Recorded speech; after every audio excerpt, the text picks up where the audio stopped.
حضرت ابن عمر فرماتے ہیں زمانے جاہلیت کی دو چیزیں ہیں، ایک پر میں روتا ہوں یاد کرتا ہوں تو، اور ایک پر ہنستا ہوں. ذہن میں بٹھاؤ اس کو. حضرت ابن عمر فرماتے ہیں زمانے جاہلیت کی دو چیزیں ایسی ہیں کہ ایک پر میں روتا ہوں یاد کر کے، اور ایک کو یاد کر کے میں ہنستا ہوں. ایک کو یاد کر کے میں روتا ہوں کیا ہے؟ کہتے ہیں کہ وہ بچی اس کا باپ صحرا میں لے گیا، جنگل میں لے گیا ہے، اور زمین کھود رہا ہے اس کو دفن کرنے کے لیے، اور مٹی اس کی داڑھی کے اوپر لگ رہی ہے، بال کے اوپر. تو بچی بڑے پیار سے اپنے باپ کے بالوں سے مٹی جو جھاڑ رہی ہے، اس کی داڑھی سے مٹی کو جھاڑ رہی ہے، اور اسے معلوم نہیں کہ اس کے ساتھ اس کا باپ کیا کرنے والا ہے. کہتے جب میں یاد کرتا ہوں تو بہت روتا ہوں. اللہ، بہت روتا ہوں. ایک صاحب نے اپنی کئی بچیاں زندہ درگور کی تھی. انہوں نے جب اپنا واقعہ نبی سے بیان کیا تو نبی کریم صلی اللہ علیہ وسلم زاروں قطار رو پڑے. اور وہ جہالت آج بھی باقی ہے. اس وقت تو بچی پیدا ہو جاتی تھی، پیدا ہونے کے بعد اسے زندہ درگور کرتے تھے. آج تو باہر ہی نہیں نکلنے دیتے، پیٹ ہی کے اندر اسے مار دیتے ہیں.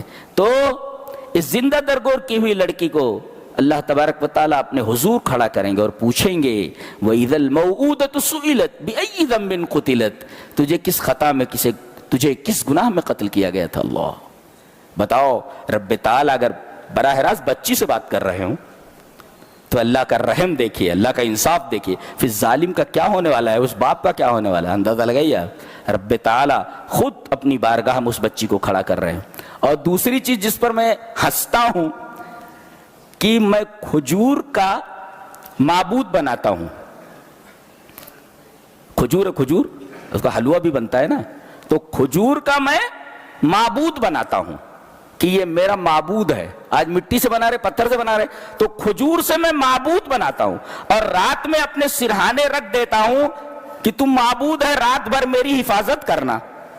میرے سرانے رہتا. اور صبح جب مجھے بھوک لگتی ہے تو اس کو کھا لیتا ہوں. کہتے جب یہ بات مجھے یاد آتی ہے تو بہت ہنسی آتی ہے کہ یہ معبود ہے جس کو بھوک کے وقت میں نے کھا لیا. یہ تو اللہ کے علاوہ جتنے بھی معبودان باطل ہیں سب کا یہی حال ہے، سب کا یہی حال.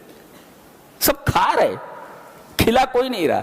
اللہ نے فرمایا سورہ انعام کے اندر کہ حقیقی معبود وہ جو کھلائے، اور حقیقی معبود وہ ہے جو تم کو پلائے. وہ نقلی معبود ہے جو کھائے. آج سارے جتنے معبود ہیں وہ سب کھا رہے ہیں. یہ دلیل ہے اس بات کی وہ سب نقلی ہیں.